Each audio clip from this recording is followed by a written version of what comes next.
Yes, welcome everyone. Cannabis news. I'm your host, Joe Klare. It's November 29th, 2019. The end of another week here at the Marijuana Times. Find us at marijuanatimes.org. You click the video tab there to find this show. A lot of great articles there as well. So make sure you subscribe to us on YouTube. Search Marijuana Times on YouTube. Over 2,700 subscribers. We're growing steadily there. Thank you for that. Please keep sharing and liking the videos and giving the comments and such. You know, the things that you do on YouTube. Please continue to do those things. Coming up today, we're talking about the continuing battle over marijuana delivery in California. Also, we'll continue our discussion from yesterday about Canada's marijuana industry, and Iowa's medical marijuana program is now a year old. It is limping along. I don't know if that's the right phrase. We'll get into it, all of it. But first, Cannabis News is brought to you by Natureside. Nature-side.com, and their organic, all-natural pesticides grow safe and poison-free with Natureside. Don't put harmful chemicals or yucky things on what you are growing, especially if that thing is something that someone's going to be ingesting. That's awful. Don't use banned pesticides. Be regulatory compliant in the state that you are growing in. Get Natureside. Nature-side.com, a proud sponsor of Cannabis News. Thank you, Natureside, for your continuing awesomeness. This first story is by yours truly at marijuanatimes.org. Continuing battle over marijuana delivery in California. Basically, there's a lawsuit currently going on. On one side, you have these jurisdictions in California that have banned marijuana businesses, and they also believe that marijuana delivery should be banned in their jurisdiction. The state and the industry has other ideas. The state says, well, you can ban things in your jurisdiction like brick and mortar businesses and such, but you can't ban delivery. So we're going to allow delivery in all jurisdictions across California in an effort to alleviate the supply problem, the lack of access to recreational and adult use marijuana for consumers in the state. And of course, a lot of these jurisdictions don't like that, so now they're butting heads in legal battle in court. Look, they harp on local control. We should have local control. But here's the thing. 57% of people voted for Prop 64, and yet 65 to 70, I've seen estimates over 70, of jurisdictions have banned various forms of marijuana businesses within their jurisdictions. And they claim that's local control, but in really all it really is for many of these jurisdictions is a couple people on the town council or whatever, they get together and decide, well, we don't want this here. Bam, we're done, and that's it. I got to think local control means, hey, somebody in my town has someone come to their house, they drive to their house, they drop something off, and they leave. It happens billions of times across the world each day.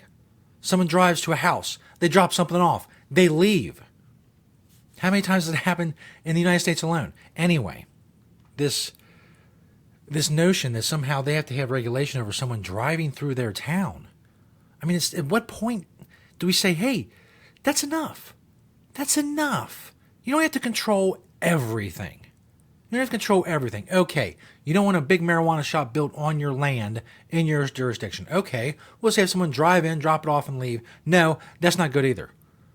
They don't want legal marijuana to enter their jurisdiction at all. Of course, leaving the market in the hands of illicit dealers, as we talked about a lot, especially recently.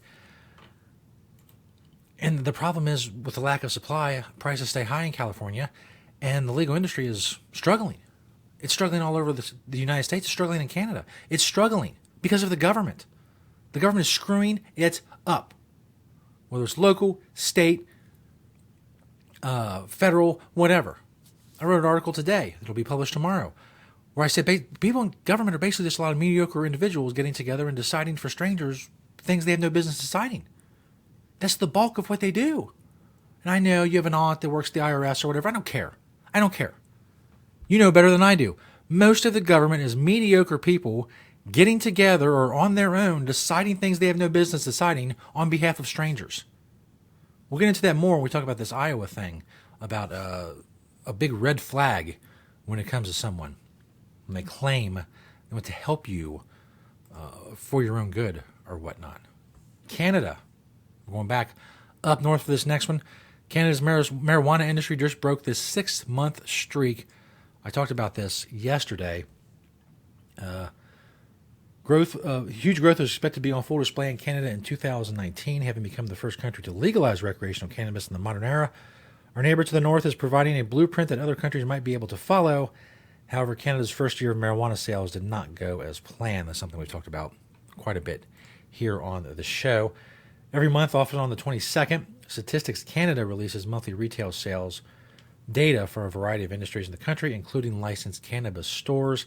The data release is always lagging by about 2.5 months. The agency reporting September retail sales figures this past Friday, which was November 22nd, a week ago, if you're watching this show on the day it was recorded. What was most notable about the newest cannabis sales data is that it broke a 6-month streak of sequential revenue growth. For those of you watching the video version of the show, there are the numbers since October of last year. They started with $40 million U.S. in sales. That kind of stagnated and dipped a little bit going into February. Then in March, it started going up with $45 million and 56, then 64, 68, 80, 94 for August, $94 million in sales.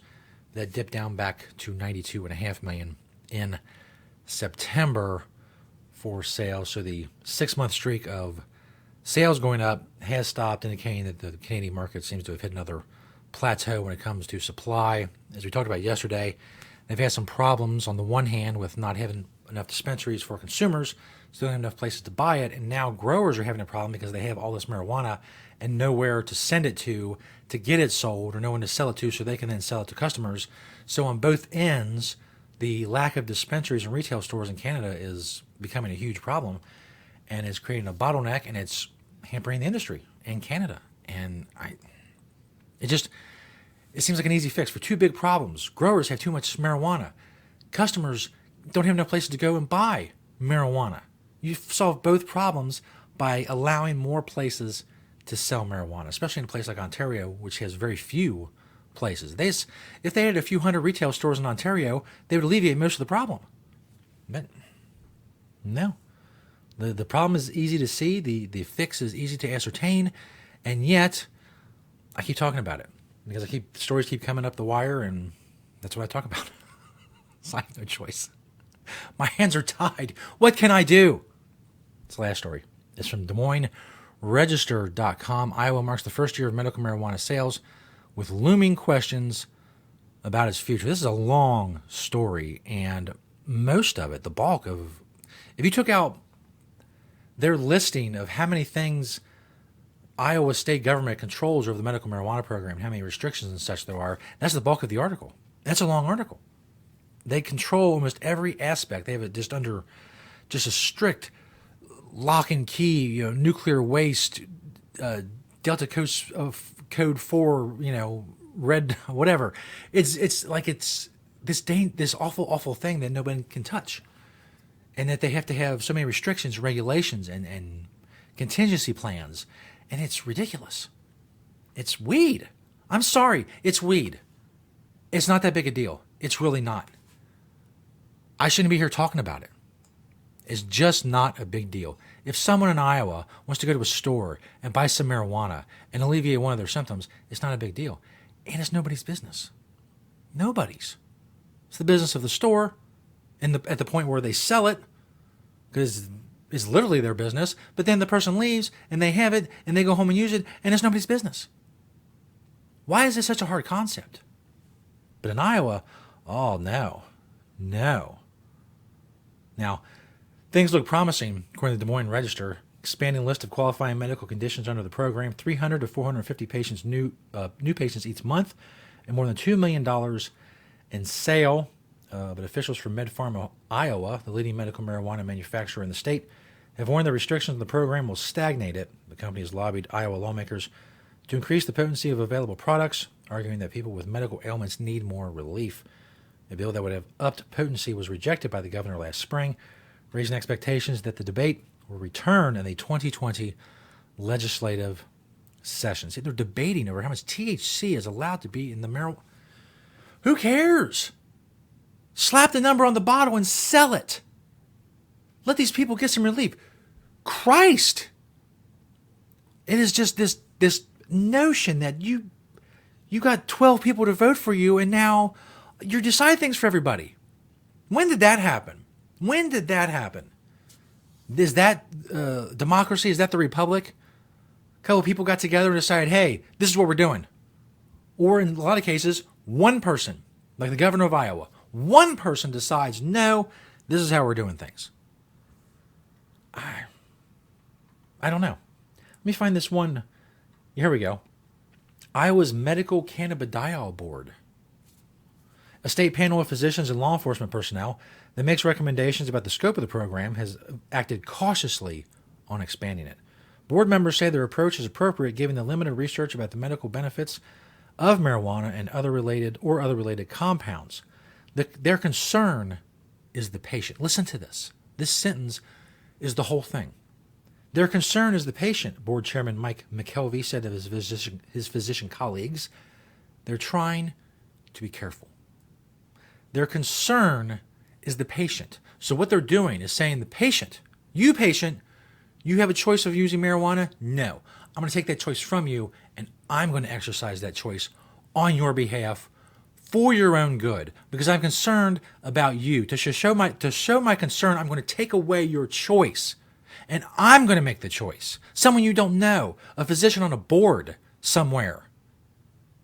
That is what I'm talking about. These people that will tell you that your best interests are what they want. They're just doing this for your own good, out of concern for you, simultaneously taking away your power to choose, in this case, medical marijuana. But it goes for anything. It goes for anything. They're taking your power to choose for your own good. Those people are always going to screw you. 100% of the time, they're going to screw you. Pardon my French, but I don't know another way to put it. 100% of the time, they're taking something from you. They're taking away your choice and telling you it's for your own good. If you were an adult, that's what we tell children, right? Because they're children. We do have to make decisions for them. But if another adult is telling you, an adult, that I'm going to take away your choice for your own good and I'm going to make it for you, they're saying, hey, dummy, you're a dummy. I'm smarter than you. I got 12 votes. I'm on a cannabidiol board in Iowa. However that happens, I don't even care the mechanism that happens. It's useless. It's a useless mechanism. Whether they're picked or they're voted on or they walk in off the street, they're useless. They're strangers taking choices away from other strangers and saying, I'm going to make that choice for you, for your own good. It's garbage. It's garbage. The Iowa's Medicinal Cannabidiol Board is going to screw patients in Iowa. They're currently screwing them, and they will continue to screw them. How do I know that? Because they're taking away the choice of individual adults and saying it's for their own good. Those people are screwers. They're screwers. They will screw you, me, patients, customers, anybody. That's their thing. And the best place to screw people, again, I'm sorry, is in government. Mediocre people screwing over citizens, deciding what they should be doing, taking their choice away from them and giving it to themselves because, well, they're in government. They must be smart, right? I don't follow the logic train of that. In fact, I would submit the opposite. People who work in government really can't make it in a competitive business environment, so they had to settle for being in the government because they're mediocre people. Politicians are mediocre people at best. Across the board. Any of them. Name one. They're a mediocre human being. All of them. I don't care who they are. Some of them are worse than others, obviously. Throw anybody out there. Anybody. Any politician that's ever lived. They were a mediocre person. They couldn't hack it in the real world. If you don't like that, too bad. Too bad. Go let them make decisions for you, but don't give them the power to make decisions for me. I'll decide if I need medical marijuana. I don't need some stupid board to tell me. I'm an adult. Holy crap. I'm an adult. I got people on a board. Tell me what medicine I can take. Give me a break. Anyway, I'm done ranting today. My throat's getting sore. I haven't ranted like that in a while. Well, this combination of all these stories just ticked me off. Anyway, Cannabis News 5 days a week. Thanks everybody for liking and sharing and everything on the videos, the comments, all that stuff. Sharing on your social media networks, email, telling people about it in person. However you do it. Check us out on YouTube, The Marijuana Times. Subscribe on there. We're also on Vimeo, Apple Podcasts for the audio version of the show. Thank you to Natureside, nature-side.com, and their organic all natural pesticides. Thanks to all of you for watching and listening today, and we'll see you next time right here next week on Cannabis News.